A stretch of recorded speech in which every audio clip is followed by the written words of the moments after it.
Seguimos ubicados aquí en Bilbao, precisamente, donde se está celebrando esta jornada de medicina ambiental en el Salón Archanda del Hotel Gran Bilbao. Una jornada organizada por ASIMI, es decir, por la Asociación de Salud y Medicina Integrativa, donde se están reuniendo un auténtico elenco de grandes profesionales, de especialistas, con el objetivo de difundir, de dar a conocer, de debatir incluso los beneficios que proporciona la medicina integrativa para mantener el equilibrio entre nuestro bienestar físico, mental y social, incluso situando siempre al ser humano en el centro de este proceso de sanación que tanto nos preocupa para nuestra salud, evidentemente, y para nuestra calidad de vida. Vamos ahora a entrevistar, saludamos a Marisa. Hola Marisa, ¿cómo estás? Bien, gracias. Marisa García Alonso. Marisa García Alonso es farmacéutica y especialista en análisis clínicos. Que llevas, Marisa, en fin, yo creo que unos 30 años podemos decir, ¿no? Más o menos, sí, sí. Unas 3 décadas, años largos, sí, sí. unas 3 décadas de experiencia en laboratorios, tanto a nivel de hospital como a nivel externo, ¿correcto? Eso es, correcto. Muy bien. Marisa, tú vas a intervenir en unos minutos, vas a ser la persona encargada, según el programa que tengo aquí, de cerrar, ¿no?, esta jornada. Lo cual es un honor, entiendo, ¿no? Ser la parte final, la conclusión final de los diferentes contenidos que se están desarrollando, porque tú vas a hablar de las llamadas micotoxinas, ¿correcto? Correcto. Bueno, pues si te parece, con espíritu divulgativo, porque esa entrevista luego van a verla cientos, miles de personas, muchas de ellas están ya introducidas en el tema de la medicina integrativa, pero otras, en fin, están empezando, ¿no?, a conocer el concepto. Claro, la primera pregunta que te voy a hacer es evidente: ¿qué son las micotoxinas? Pues mira, las micotoxinas son derivadas de los hongos que conocemos como algo habitual en nuestra vida, ¿no? Los penicillium, los aspergillus, y que van a formar parte precisamente de una de las de los problemas de toxicidad ambiental que hasta ahora no se ha tenido muy en cuenta a nivel poblacional, pero sí a nivel de gobiernos, porque los regulan incluso hasta el punto de decir qué cantidad de micotoxinas podemos tener como máximo en nuestro organismo, porque son conscientes de la cantidad de problemas, de enfermedades que provocan desde hace mucho tiempo. O sea, esto viene desde la Edad Media, cuando ya las cereales tenían, por ejemplo, el cornezuelo del centeno, que ya era una toxina que generaba mucha patología. Bueno, pues a día de hoy son muy conocidas otras toxinas, otras micotoxinas, que afectan muchísimo a la salud humana y que prácticamente pasa desapercibido para la población, incluida para mí misma, que a partir de un tiempo voy a empezar a analizarlas en el laboratorio, ¿no? Bueno, puede parecer, y de hecho es sorprendente, como nos dice ahora Marisa, evidentemente resulta algo sorprendente que las micotoxinas no es nada nuevo. Nos decía ahora que ya en la antigüedad, exacto, en la Edad Media incluso, existían. Lo que pasa es que quizá lo que no se conocía o lo que no estaba tan demostrado clínicamente incluso, son las consecuencias que tienen para la salud humana, ¿verdad? Exacto. Se conocía más como cuando es una intoxicación aguda, entonces se buscaba un agente etiológico que, si no era un microorganismo tipo bacteria o tipo virus, pues sí, se veía que habían comido algo esas personas y directamente lo achacaban a eso. El problema de las micotoxinas en actualidad es que van en aumento por culpa del cambio climático, por culpa del aumento de conservación de estos cereales en países subdesarrollados, y de ahí el transporte y almacenamiento posterior, y que se convierten en los protagonistas de enfermedades crónicas que a día de hoy no se están detectando, y que estábamos en medicina integrativa, hablamos mucho de tóxicos, de metales, de borrelias, de virus, de bacterias, pero las micotoxinas se habían quedado como en un segundo plano, y sin embargo están emergiendo las demandas de diagnóstico de estas micotoxinas, y es por esto que lo voy a empezar a realizar en Madrid. Por cierto, bueno, micotoxinas, pero ¿dónde están las micotoxinas? ¿Dónde viven? Estamos rodeados, pregunto, por todas partes de micotoxinas. A ver, las micotoxinas actualmente, primero, se forman en los lugares de almacenamiento de cereales, en el transporte, en los mismos cultivos, ¿no? Sí. Pero el problema es que llegan a nuestros alimentos. como llegan a estos alimentos en forma de cereales, de cafés solubles, de la propia leche, Sí. estamos alimentándonos con estas micotoxinas que los gobiernos ya saben que tiene que haber unos niveles mínimos para que no sean, digamos, algo perjudicial para la salud, pero realmente están en nuestros alimentos al día a Claro. día. Si tú eres, por ejemplo, un agricultor, estarás en contacto con ellas de forma más aérea, ¿no? Claro, tanto en la materia prima como en el alimento procesado Exacto. o elaborado. Exacto. O sea, las micotoxinas son capaces de superar diferentes procesos de elaboración de los alimentos. Eso es, porque ahí está el tema. Son muy resistentes a las temperaturas, a los tratamientos de esterilizadores, son súper resistentes a todo esto, por eso Ajá. llegan a los alimentos. Claro. Y estoy hablando de bebidas tipo zumos de manzana, vinos, cervezas, leche, o sea, hay un Sí. montón de alimentos que a día de hoy son muy comunes en la mesa de la población Sí. que tienen esas micotoxinas y no son conscientes de ello, ¿no? Hay un tema que después de escucharte a muchas personas les puede preocupar y creo que con cierta razón. Es decir, decía antes Marisa que, en fin, los gobiernos, las autoridades sanitarias son conscientes de que existe ese problema. Claro, ¿eso cómo se controla? Si es que se controla de alguna forma. En fin, cuando Bueno, nosotros compramos un producto elaborado, puede o no, no sé, contener micotoxinas, pero, por ejemplo, en el etiquetaje no nos lo indica, ¿no? ¿Cómo se controla? Si es que se puede controlar de alguna forma, no sé. Pues parece ser que el control es previo. Se suele controlar en la cosecha, Ajá. no en el producto terminado. Bien. Normalmente creo que es así. Controlan en las cosechas y, de hecho, Claro. en función La de materia prima la materia prima se almacenada. controla, Una vez sí. que ya está almacenada Ajá. y que se va a empezar a utilizar para preparar los alimentos, es ahí donde se mide el nivel de micotoxinas que puede generar pues los hongos que han crecido ahí, porque son diversos tipos de hongos los que van a fabricar multitud de micotoxinas, ¿no? Y a partir de ahí es donde se mide el nivel máximo Sí. permitido para que ese producto salga al mercado. Esto está regulado. Está regulado, pero fíjate, como siempre, prima la economía, ¿no? Y entonces, cuando está regulado, hay veces que incluso un país dice, oye, es que si me pones esta regulación tan alta Claro. o tan estricta, yo voy a perder la cosecha, pues muévela un poco, ¿no? Entonces, ahí está mi preocupación. ¿Hasta qué punto estamos siendo, o se está permitiendo un exceso de micotoxinas en los alimentos que luego llegan a nuestra mesa y a nuestros hijos y Claro. a nuestra familia? Y esto lo deciden, pregunto, las autoridades sanitarias de cada país. Hay una regulación europea Ah. y una regulación americana. Global. Sí, que son diferentes. Fíjate, los americanos son más permisivos que los europeos. Sí. Eso me tranquiliza. Aprovecho el tema para, Marisa, clarificar que micotoxinas y productos transgénicos no es lo mismo. No. Son cosas diferentes. Micotoxina se produce en la naturaleza. O sea, Ajá. es el, digamos, sustancias que producen los hongos, como sí. su forma también de... Claro, digamos de- naturales, Sí, sustancias sí, naturales, sí, ¿eh? para No, ellos. no artificiales, no producidas por el hombre. Exacto, lo que pasa es que son muy resistentes Claro. y que a nosotros en cantidades importantes nos pueden hacer mucho daño a la salud. Claro, por ejemplo, afectación en la salud. ¿Qué se conoce hasta ahora? ¿Qué circunstancias, qué consecuencias pueden tener las micotoxinas para nuestra salud en general? Incluso puedes poner, si quieres, algún caso, algún ejemplo concreto. Pues mira, te pondría un ejemplo concreto, pero es muy largo. Digo, es una entrevista Sí. corta, pero sí que es conocido, descrito y publicado que, dependiendo del tipo de micotoxina, pueden llegar a producir cáncer de riñón, problemas, por supuesto, gastrointestinales, Ajá. con vómitos y con alteraciones de la inmunidad, alteraciones neurológicas, otros tipos, cáncer de hígado, hace mucho que se describieron, con las aflatoxinas de tipo B1. Bueno. No estamos hablando de una cosa... Hombre, estamos hablando de cáncer, Sí, es sí. decir, consecuencias muy serias, muy una graves. toxicidad muy importante. Claro. Exactamente.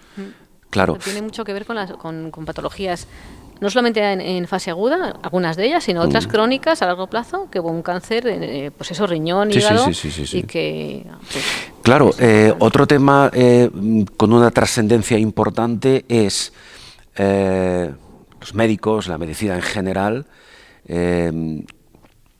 son en este momento capaces de detectar cuando una patología o un proceso degenerativo, un proceso de inflamación, etcétera, cualquier circunstancia que afecte a la salud de una persona están o hasta qué punto esa circunstancia puede estar provocada por micotoxinas? ¿Eso se sabe? ¿Se puede saber de alguna forma? Pues publicado está. Otra cosa es que en el día a día un médico de la medicina convencional, Sí, que esté en la sociedad, sí. no tiene tiempo de consultar a la persona, una conversación de una hora para saber dónde vive, qué come, qué problemas Claro. tiene, porque los síntomas que producen las micotoxinas, Sí. muchos pueden parecerse a patologías Claro. infecciosas, y por eso la propia OMS dice, si hay un grupo de personas con una patología similar que no es de etiología infecciosa, habría que pensar en micotoxinas. Eso está publicado por la OMS. O sea, el conocimiento existe, Eso es. la base de datos existe. El problema es, en parte, entiendo, el tiempo.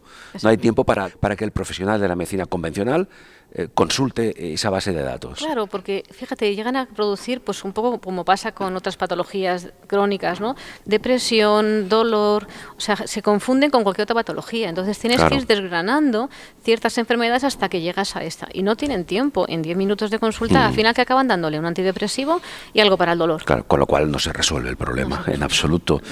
¿Hay alguna diferencia en la afectación que nos pueden provocar las micotoxinas si estas, su origen viene, por ejemplo, de factores ambientales o de la alimentación? ¿Es lo mismo? ¿Qué se sabe? Es que es la misma micotoxina.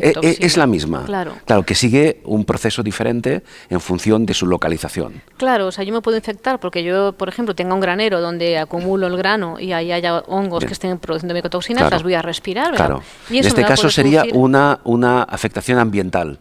Puede ser más pulmonar, eso es ambiental. Bueno, ambiental es en los dos sentidos, pero en este caso es Claro, respiratorio, ¿no? Lo vas a exactamente. poner a inhalar. Y luego esas micotoxinas que van a estar ahí, que termolábiles y resistentes, van a llegar al alimento. Claro, y se van a- elabora el pan, se elaboran productos Eso es. con esa materia prima y la ingerimos. Claro, o incluso en casa se forman mohos en los panes. Esos mohos en ciertos Sí. panes podrían ser también muy perjudiciales para la salud y los estás inhalando también. Bien. O sea que hay que tener en cuenta eso. Cuando un pan de repente desarrolla moho, es mejor tirarlo a la basura Claro. que rasparlo o hacer cualquier otra Vale, cosa. Porque sí, se queda en el ambiente. evidentemente, sí, siempre se ha oído decir, nuestras abuelas decían, esto, si tiene moho, tíralo a la basura. Sí. Por algo sería, ¿no? Exacto. El saber popular, ¿verdad? Bueno, ahí entiendo que entonces uno de los grandes problemas está en el diagnóstico, Sí. ¿no? Exacto. Y claro, y para que exista un buen diagnóstico, entiendo que es fundamental poder analizarlas, ¿no? Exacto. Entonces, a día de hoy, lo más conocido que teníamos en España era enviar la orina de pacientes a Estados Unidos, a Arkansas concretamente, para poder analizarlas en espectrometría de masas. Sí. Pero pues con la búsqueda de encontrar siempre un diagnóstico más cercano, pues he conseguido montar, o voy a tener a punto dentro de un Ajá. mes, un estudio el tipo ELISA para las 5 micotoxinas más peligrosas para Sí. la salud humana, y las vamos a poder hacer en Madrid, en el laboratorio nuestro, que se llama Estudios Analíticos Aplicados a la Clínica en Boadilla del Monte, Sí. y podremos hacerla en un tiempo de una semana, un resultado con unas incluso un precio más bajo que lo que Es decir, estaba. que sería o va a ser el primer laboratorio en España dedicado, entre otras cosas, a analizar micotoxinas. Yo creo que sí, no creo que haya Ah. nadie ahora mismo metido en este berenjenal, creo, pero no lo sé. Bien. En España, que yo sepa, nadie más Y, está en ello. y técnicamente es muy complicado este tipo de analítica. No, mira, lo que va a ser complicado ha sido, yo creo que desarrollarlo por parte del fabricante, ¿no? Pero una vez que ya está desarrollado, pues para nosotros va a ser una tecnología de tipo ELISA, Ajá. con mucha sensibilidad y especificidad. Y Sí. bueno, pues con sangre o plasma vamos a poder Claro. analizarla. Fíjate que el anterior laboratorio que te decía lo va a hacer en orina y nosotros en sangre. Claro, sí, es lo que te iba a preguntar, si era solo, en fin, lo que te iba a preguntar es si esa analítica se basaba únicamente en orina o también podía hacerse o puede hacerse también una analítica con sangre. La nuestra va a ser solo en sangre. ¿Y qué diferencia puede existir a priori entre la analítica de orina y la analítica sanguínea para determinar las micotoxinas? Pues en el caso de la orina, que se va a hacer en un equipamiento muy sofisticado, como es una espectrometría de gases masas, esta orina además, como en España no se está analizando con estos equipos y va a viajar a Estados Unidos, tiene que viajar congelada en unas condiciones de conservación importantes. Claro. Y además tenemos que referir esa orina a unos miligramos de creatinina para poder tener un valor exacto, ¿no? Mientras que una ELISA permite que la sangre no tenga que tener una preparación tan de Sí. refrigeración en el momento. Digamos Pues, que es más práctica. sí, en una semana tenemos que tener la sangre Bien. en el laboratorio, eso sí, pero tenemos una semana de tiempo para poder recibir la sangre y luego procesarla, o incluso podemos congelar Claro. esa sangre si queremos Sí. guardarla para comprobar algo. O sea que digamos que va a ser más sencillo Claro. el procesamiento en sangre que Claro, en orina. más sencillo, y pregunto, y Marisa, ¿y también más fiable? ¿O no necesariamente? Es decir, la fiabilidad que a vosotros os va a dar una analítica basada en orina o una analítica basada en sangre, ¿la fiabilidad será la misma o es la misma? Yo creo que en cuanto a técnicas, son técnicas diferentes, ambas son muy fiables, Sí. ¿vale? Lo que pasa que, por ejemplo, en orina requiere que la persona haya estado en ayunas 12 horas para poder eliminar esas toxinas vía urinaria y se puedan detectar.